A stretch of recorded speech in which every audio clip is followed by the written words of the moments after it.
తెలంగాణ ముఖ్యమంత్రి రేవంత్ రెడ్డిపై KA Paul తీవ్రస్థాయిలో మండిపడ్డారు. దీనికి సంబంధించిన ఆయన ఒక వీడియో విడుదల చేశారు. తన చారిటీని మూసివేసే దిశగా కుట్ర చేస్తున్నారని ఆరోపించారు. రేవంత్ రెడ్డి తమ్ముడు మనం 4 సార్లు కలుసుకున్నాం. ప్రపంచ శాంతి సమిట్ పెడుతున్నాను అని మీరు మద్దతు ఇచ్చారు, వీడియో ఇచ్చారు. డిసెంబర్ 2ని, 13ని, జనవరి 29ని 6 నెలలు అయిపోయింది. 100 మంది ప్రెసిడెంట్లు, ప్రైమ్ మినిస్టర్లు, బిలియనీర్లు, సెలబ్రిటీలు రావడానికి సిద్ధంగా ఉన్నారు. మనం కలుద్దామంటే రేపు రేపు రేపు అని 6 నెలలు వాయిదా వేస్తున్నారు. కారణం నాకు తెలుసు. మీరు చంద్రబాబు నాయుడు గారి డైరెక్షన్ లో వెళ్తే రాష్ట్రాన్ని సర్వనాశనం చేస్తారే తప్ప సమిట్ ద్వారా లక్షల కోట్లు వస్తాయి, లక్షల ఉద్యోగాలు వస్తాయి, 100 కంపెనీలు వస్తాయి. హైదరాబాద్ అడవి లాంటి హైదరాబాద్ ని మీరు చిన్నపిల్లలుగా ఉన్నప్పుడు నేను అభివృద్ధి చేయలేదా? చంద్రబాబు నాయుడు ఎమ్మెల్యేగా ఉన్నప్పుడు చేయలేదా? ఇది నేను ప్రశ్నించానని మీ జైపాల్ రెడ్డి 20-30 సార్లు, చాలా రికార్డింగ్లు కూడా ఉన్నాయి, నన్ను జైపించడమా, మా చారిటీ మూసేస్తామండమా? ఈ రోజు మీ కలెక్టర్ సదాశివపేట చారిటీ సిటీ దగ్గర పంపించి ఏదో తప్పులు తెలుసుకొని ఈ చారిటీలు మూసేయమని మాకు నోటీసులు ఇవ్వడమా? ఏంటి అన్యాయం? రాజశేఖర రెడ్డి గారు ప్రయత్నించారు, సర్వనాశనం అయిపోలేదా? కాంగ్రెస్ పార్టీ నా పీస్ మిషన్ క్యాన్సిల్ చేసి లక్షల వితంతువుల అనాథులు కడుపులు కొట్టారు. నేను ఏం అడిగాను? మిమ్మల్ని డబ్బులు అడిగాను. నేను తిరిగి ఇచ్చాను, 5 లక్షల కోట్లు ఇచ్చాను, ఇవ్వగలను అంటే మీరు మా మీద దాడులు చేయించడం ఏంటి? దయచేసి అర్థం చేసుకోండి. కేసీఆర్ ఎప్పుడైనా చారిటీలను క్లోజ్ చేయించాడు? ఆయన మీ కాంగ్రెస్ చేయించింది. ఇప్పుడు మీ కాంగ్రెస్ నాతో క్లోజ్గా ఉన్నారే. మీ కొరకు నేను ఫైట్ చేసేనే. భట్టి విక్రమార్కని సీఎం చేద్దామని అందరూ అంటే మీరు నా తమ్ముడు కదా, వచ్చారు కదా, సమిట్ పెడదాం అన్నారు కదా, భట్టి విక్రమార్క గారి సపోర్ట్ కూడా అందరినీ తీసుకునంటే మీరు అసెంబ్లీకి రమ్మంటూ వచ్చాను, సెక్రటరీకి రమ్మంటూ వచ్చాను. దీని ద్వారా ఎందుకు నష్టం? ఆంధ్ర 12 లక్షల కోట్ల అప్పు, తెలంగాణ 7 లక్షల కోట్ల అప్పు తీర్చొద్దా? అభివృద్ధి చేయొద్దా? చంద్రబాబు నాయుడు మాట మీరు వినకండి. రేపు ఆయన వస్తున్నాడు. దేనికి? మిమ్మల్ని ఇరికించింది ఓటుకు నోటుకి కేసులో జూలై 24ని జడ్జిమెంట్. అది నా చీఫ్ జస్టిస్ కి నేను కేసు వెయ్యాలా, ఆర్గ్యూ చెయ్యాలా? ఆయన చెప్పిన మోసంలోనే మీరు మోసపడి మీరు జైలుకి వెళ్ళారు. అది నా వాయిస్ కాదని ఆయన అన్నాడు. రేపు కలుక్కున్నది మీరు అందుక, లేదా శాంతి సమిట్లు పెడదాం రండి, నన్ను పిలండి. మీరిద్దరు నా శిష్యులే. మీరు బ్లెస్సింగ్స్, ఆయన బ్లెస్సింగ్స్ తీసుకున్నాడు. 2 రాష్ట్రాల్ని అభివృద్ధి చేద్దాం. ఈ దాడుల్ని అరికట్టండి, లేదా దేవుడే మీ మీద దాడి చేస్తాడు. చిత్తుగా కేసీఆర్ను ఓడించడానికి కారణం తెలుసుకోండి. మీరు ఈ వీడియో ప్రతి ఒక్కరికి పంపించండి. జగన్ వైఖరిపై మంత్రులు మండిపాటు. ఇటీవల జరిగిన ఎన్నికల్లో వైసీపీ నేత నాటి మాచర్ల ఎమ్మెల్యే పిన్నెల్లి రామకృష్ణారెడ్డి పోలింగ్ కేంద్రంలో ఈవీఎం ధ్వంసం చేశారు. ఈ నేపథ్యంలో పిన్నెల్లికి వైసీపీ అధినేత మాజీ సీఎం వైఎస్ జగన్ మద్దతుగా నిలవడంపై ఏపీ మంత్రులు వాసంశెట్టి సుభాష్, నిమ్మల రామానాయుడు మండిపడ్డారు. మరి పని చేసుకోలేకపోవడంతో గతంలో మనం చూసాం. ఏదైతే గుండ్లకమ్మ, లేదంటే ఏదైతే పులిచింతల వంటి చోట్ల గేట్లు కొట్టుకుపోవడం కానీ, అన్నమయ్య లాంటివి కొట్టుకుపోయేటువంటి పరిస్థితులు ఏదైతే గత ప్రభుత్వంలో చూసామో అటువంటివి రేపు ఎక్కడా కూడా కానరాకూడదు. ముందుగానే అటువంటి అత్యవసరమైనటువంటివి, ఎమర్జెన్సీ వంటివి అన్నిటినీ కూడా మళ్ళీ మనం క్లియర్ చేసుకోవాలి. ఎందుకంటే గత 5 సంవత్సరాల్లో జగన్మోహన్ రెడ్డి పాలనలో ఎక్కడ కూడా లాకులకి కనీసం గ్రీజ్ కూడా పెట్టి మెయింటెనెన్స్ చేయలేనిటువంటి స్థితిలో ఎక్కడికక్కడ మరి చీదితే రాలిపోయే ముక్కు మాదిరిగా ఈరోజు ఏదైతే ఆ ప్రాజెక్టుల గేట్లు, ఆ షట్టర్సు, ఆ లాకులు ఏవైతే ఉన్నాయో వాటినన్నింటినీ కూడా యుద్ధ ప్రాతిపదికన వాటన్నింటినీ కూడా ఎస్టిమేషన్లు చేసి అవి మనం ఫుల్ ఫ్లెడ్జ్డ్గా మళ్ళీ పనులకి ప్రారంభించుకోవాలని వాళ్ళకి ఆదేశాలు ఇవ్వడం జరిగింది. అదేవిధంగా ఏదైతే ఇప్పుడు వస్తున్నటువంటి వాటర్ ఏదైతే ఉందో అది మనం పొలాలకి అందించాలని అంటే ఈ 5 సంవత్సరాల్లో ఎక్కడ కూడా ఒక తట్ట మట్టి సిల్ట్ తీయకపోవడం వల్ల మరి శివారు ప్రాంతాలకి మరి మనకి నీరున్నా కూడా అందనటువంటి పరిస్థితి ఏదైతే ఉందో, కొన్ని డ్రైన్స్లో అయితే చిన్నపాటి వర్షానికి కూడా ఆ డ్రైన్స్లో సిల్ట్ 5 సంవత్సరాలు ఒక తట్ట మట్టి కూడా ఎత్తలేనిటువంటి పరిస్థితిలో మరి వేల ఎకరాల ఆయకట్టు ఏదైతే మునిగిపోతుందో, అందుకే ఇమ్మీడియట్లీ ఆ డీసిల్టింగ్ ఏదైతే ఉందో దాన్ని కూడా ఎస్టిమేషన్లు ఇవన్నీ కూడా ఆ కెనాల్స్ నుంచి డ్రైన్స్ అన్నీ కూడా తీసుకుని అవి కూడా యుద్ధ ప్రాతిపదికన పూర్తి చేయాలనేటువంటి ఆలోచనతో, అదేవిధంగా ఏదైతే ఈ పంట ఏదైతే ఖరీఫ్ ఏదైతే ఉందో మరి ఖరీఫ్ పంటకు ఎటువంటి అవాంతరాలు లేకుండా ప్రతి ఎకరానికి కూడా సాగునీరు అందాలి అనేటువంటి ముఖ్యమంత్రి గారి ఆలోచనల ప్రకారం ఏ కెనాలు ఏ ఆయకట్టుకి ఏ ప్రాజెక్ట్ నుంచి ఖరీఫ్కి ఏ రోజుల్లో మనం సాగునీరు అందివ్వగలుగుతాం అనేది కూడా ఒక యాక్షన్ ప్లాను మనం ప్రిపేర్ చేసుకుని అది అగ్రికల్చర్ డిపార్ట్మెంట్తో వ్యవసాయ శాఖతో అనుసంధానం చేసుకుని ఆ యొక్క రైతులకి ఎటువంటి చిన్న ఇబ్బంది కూడా మన పాలనలో జరగకూడదనేది కూడా చాలా క్లియర్గా ఈరోజు రివ్యూ సమావేశంలో కూడా ఇన్స్ట్రక్షన్స్ ఇవ్వడం జరిగిందని చెప్పేసి కూడా మరి ఈ సందర్భంగా ప్రత్యేకించి తెలియజేసుకుంటూ, ఏదైతే ఈ యొక్క జగన్మోహన్ రెడ్డి పాపాలు ఇంకా ఈరోజు కూడా మమ్మల్ని వెంటాడుతూ ఉన్నాయి. ఈరోజు కూడా మేము చూస్తూ ఉన్నాం. ఏదైతే మరి మార్నింగ్ కూడా మనం కూడా చూసాం, ఏదైతే పట్టిసీమకు సంబంధించి మరి గత 4 సంవత్సరాల నుంచి ఎక్కడ కూడా మెయింటెనెన్స్ లేకపోవడంతో మనం మోటార్లు ఆన్ చేసినా కూడా మరి ఆ బోల్ట్లు తుప్పు పట్టేసి లేకపోతే వాటికి గ్రీజ్ కూడా పెట్టలేని స్థితిలో అవన్నీ కూడా ఇప్పుడు మనం వాడుతున్నప్పుడు ఒక్కొక్కటి బయటకు వస్తూ ఉన్నాయి. ఇట్లా ఏవైతే అవాంతరాలు వస్తూ ఉన్నాయో వాటన్నింటినీ కూడా సరిచూసుకోవాల్సిన బాధ్యత కూడా మన మీదే ఉంది. కాబట్టి అది కూడా ఎప్పుడు కూడా అధికారులను కూడా ఎక్కడెక్కడ అలర్ట్గా ఉండమని చెప్తూ ఉన్నాం. ఎందుకంటే ఈ దోచుకోవడానికి దాచుకోవడానికే గత పాలకులు అధికారాన్ని వాడుకున్నారని కడప ఎమ్మెల్యే మాధవిరెడ్డి అన్నారు. జగన్ పాలనలో ఏపీ నష్టపోయింది. దాని ఫలితమే ఈ 11 సీట్లు. కడప టీడీపీ ఎమ్మెల్యే మాధవిరెడ్డి 6,000 చిల్లర ఉద్యోగాలు ప్రజలకు అందుబాటులో ఉండబోతున్నాయి. అలాగనే దాంట్లో ఉర్దూ పోస్టులు భర్తీ కూడా చేస్తామని తెలియజేసినాము. అలాగనే ఈ 117 జీవోను కూడా రద్దుపరిచి టీచర్లకి అండగా ముందుకు పోతామని చెప్పినాము. మిగతా డెవలప్మెంట్ కార్యక్రమాలు కూడా ముందుకు పోవడం జరిగింది. ముఖ్యంగా కడప నియోజకవర్గ అభివృద్ధి కోసం మేము కట్టుబడి ఉన్నాము. ఇక్కడున్న సమస్యల మీద గుర్తించి ఆ సమస్యల పరిష్కార దిశగా ముందుకు పోతామని ఈ సందర్భంగా తెలియజేస్తున్నాం.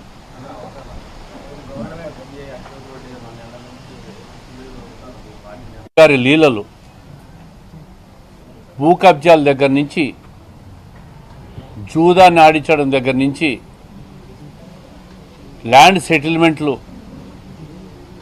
పోలీస్ లైన్లో ఉన్న భూమి ప్రైవేట్ వ్యక్తుల దగ్గర నుంచి అన్నీ కూడా రాతపూర్వక కంప్లైంట్ ఇచ్చాం డీజీపీ గారికి, విచారించి చర్యలు తీసుకోమని.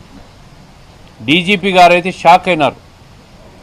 పోలీస్ డిపార్ట్మెంట్ భూములు మేము ఎక్కడా ఎవ్వరికీ లీజులకి ఇవ్వడం జరగదు. నేను ఆర్టీసీ ఎండీగా ఆర్టీసీ భూములు ఇవ్వడము లీజుల మీద జరుగుతుంది, కానీ పోలీస్ డిపార్ట్మెంట్ భూములు ఎక్కడా ఇయ్యము. ఆ ఆనవాయితీ లేదు, ఆ సిస్టమ్ లేదు, ప్రొసీజర్ లేదని చెప్పి డీజీపీ గారే స్పష్టంగా చెప్పారు. మరి ఆ రోజు ఆ భూమి తీసుకుపోయి ఆ ప్రైవేట్ వ్యక్తికి ఎట్టిచ్చారో, అక్కడ ఒక వాణిజ్య సదుపాయాలు ఎట్లా కడుతున్నారో మాకు అర్థం కావడం లేదు. జిల్లా పరిషత్తులో కూడా చూసాం, ఒక కార్పొరేటర్ హోటల్ కట్టేసుకుంటున్నాడు. మరి ఈ అధికారులకు ఎందుకు అంత భయం లేదో, చట్టపరంగా ఎవరు చర్యలు తీసుకోరని ధైర్యమో ఏమో కానీ ఎందుకో ఆ భూములన్నీ ఇస్తున్నారో. ఖచ్చితంగా ప్రభుత్వ భూములు కాపాడే బాధ్యత తెలుగుదేశం ప్రభుత్వానికి. దీంట్లో ఎటువంటి రాజీ లేదు. నోటీస్ కూడా ఇచ్చారు పోలీస్ దాంట్లో, violation of terms and conditions అని వైలేషన్ కింద. రెవెన్యూ వాళ్ళు సర్వే చేయిస్తే ఇక్కడ ఏదో ఒక మినిస్టర్ కాలనీ అంట. ఎవరు మినిస్టర్ అయినారో ఏమో, అంటే ఏ పదవి వస్తే ఆ పేరు పెట్టుకొని లేఅవుట్లు వేసుకుంటారు వీళ్ళు.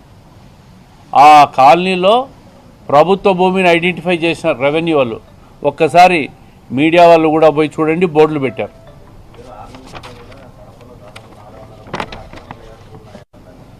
అందుకే మీరు చూసింటారు, రామాంజనేయపురంలో ఒక లేఅవుట్ వేస్తే ఆ లేఅవుట్లో వంక ఉంది.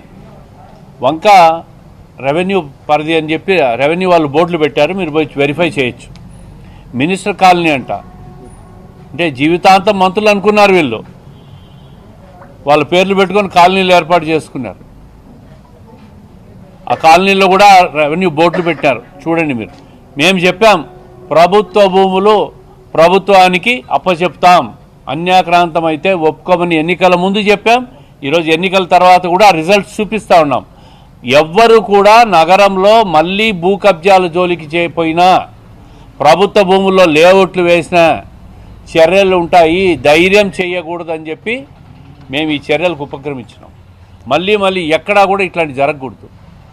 గాంజా మీద కూడా ఎమ్మెల్యే గారు కూడా పోరాటం చేస్తూ ఉంటారు. నగరంలో ఎక్కడైనా మత్తు పదార్థాలు ఎక్కడైనా కనబడితే కూడా రౌడీ షీట్లు ఓపెన్ చేసి లోపలేయమని కూడా జిల్లా ఎస్పీతో మాట్లాడినాం. ఈ 2 విషయాల మీద తీవ్రంగా ఉంటాయి చర్యలు. నేను ఇంతకుముందు కూడా చెప్పా, రౌడీలు ఎవరైనా ఉంటే నగరాన్ని వదిలిపోండి, మీరు బాగుంటారని. నగరంలో ఉంటే మాత్రం మీరు ఇబ్బంది పడతారు. ఇంకొక విషయం డెఫినెట్గా తీస్తాము. నిన్న దాని మీద కూడా చర్చ వచ్చింది కార్పొరేషన్లో.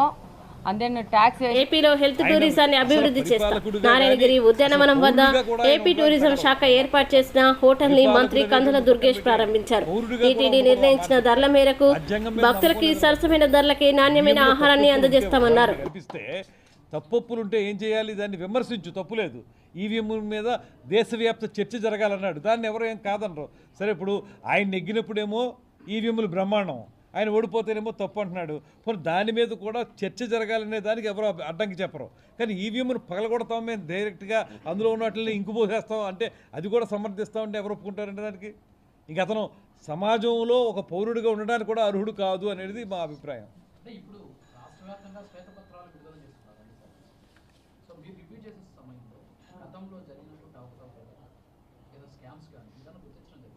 ఇప్పుడు అదే కదండి, ఇప్పుడు పోలవరం ప్రాజెక్టు మీద చూపించారు, అది మా శాఖ, ఇంకా అది మనది ఇంకా రాలేదండి. ఇప్పుడు ఆర్థిక స్థితిగతులు అనేటువంటి దాని మీద వస్తుంది. వచ్చినప్పుడు అంటే వరుసగా ఒక 7 శ్వేతపత్రాలు రిలీజ్ చేస్తారు. అందులో ఇప్పటికి పోలవరం ఒకటి, అమరావతి ఒకటి రిలీజ్ చేశారు. ఈ ఆర్థిక స్థితిగతులు దీనికి సంబంధించిన దాంట్లో కూడా ఈ పోలవరం వాటిలాగే మన పర్యాటక శాఖలో జరిగినటువంటి 1-2 అంశాలు మా దృష్టికి వచ్చినాయి. అవి కూడా మేము సబ్మిట్ చేసాం. ఇంకా విస్తృత స్థాయిలో చర్చించి అవి కూడా బయట పెడతారు తప్పనిసరి. ఇప్పుడు పులివెందుల్లో కట్టారు, అది ఆ బిల్డింగ్ కట్టేశారు. అది పులివెందుల్లో సందర్శకులు వెళ్ళి తిరుపతి లాంటి చోట చేయటం మానేసి అక్కడ పులివెందుల్లోనేమో ఆ బిల్డింగ్ని 12 కోట్లు పెట్టి కొన్నారట, 27 కోట్లు ఖర్చు పెట్టారట. అది ఎవరికి ఉపయోగపడుతుంది, ఏం చేస్తారు, ఎవరు చూస్తారు? అది ఇలాంటి అనాలోచితమైన పనులు, అవి అనాలోచితం కూడా కాదని ఆలోచించే చేశారు, ఎవరికో ఉపయోగపడడం కోసం, వాళ్ళ తాబేదారులకు ఉపయోగపడడం కోసం చేసిన పని అది. దాన్ని ఎవరు సమర్థించరో. ఖచ్చితంగా అలాంటివి అన్నింటినీ మేము బయటికి తీస్తాం. తీసి ఒకటే చెప్తున్నామండి, ఇది కక్ష సాధింపు ప్రభుత్వం అయితే కాదు, కానీ తప్పు చేసిన వాళ్ళని చట్టపరంగా శిక్షించే పని మాత్రం చేస్తాం. మొన్న మేము చెప్పింది ఏంటంటే అదే, ఎవరు కక్ష సాధింపు చేయొద్దు, కానీ శిక్షించాలి చట్టపరంగా, లేకపోతే ఆ తప్పు చేయడం అలవాటుగా మారిపోద్ది వాళ్ళకి అనేదే మా ఆలోచన.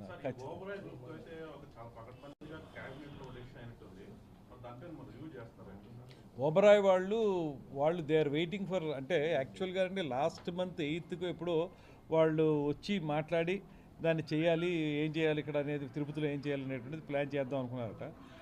ఆ లోపల ఏం జరిగిందంటే ఈ ఎన్నికలు జరగడం, గవర్నమెంట్ ఏ గవర్నమెంట్ ఉంటుందో వాళ్ళకి తెలియదు కదా, ఆ పాత గవర్నమెంట్ ఉంటుందో కొత్త గవర్నమెంట్ వస్తుందో, వచ్చిన తర్వాత వచ్చి కలుస్తూ ఉంటున్నారు. మన డేట్ కోసం వెయిట్ చేస్తున్నారు వాళ్ళు. షార్ట్లీ నేనేం చెప్పానంటే, ఇప్పుడు రివ్యూలో కూడా వచ్చింది అది, మాకు జూలై 3rd వీక్ నుంచి మోస్ట్లీ ఈ సెషన్స్ ఉంటాయి. ఆ సెషన్స్ లోపలనే వాళ్ళతో మాట్లాడేసి ఒక నిర్ణయం తీసుకుంటే మన సెషన్స్ టైంలో ముఖ్యమంత్రి గారితోనూ ఉప ముఖ్యమంత్రి గారితోనూ మాట్లాడి ఫైనలైజ్ చేయొచ్చని చెప్పాను. అది ఈ లోపలనే వాళ్ళతో మాట్లాడి దానికి ఒక రూపం తీసుకొస్తాం.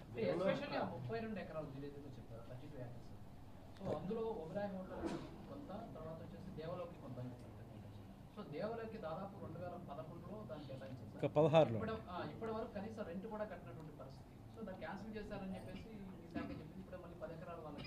అంటే ఇప్పుడు యాక్చువల్గా 30 ఎకరాలు ఇచ్చారండి.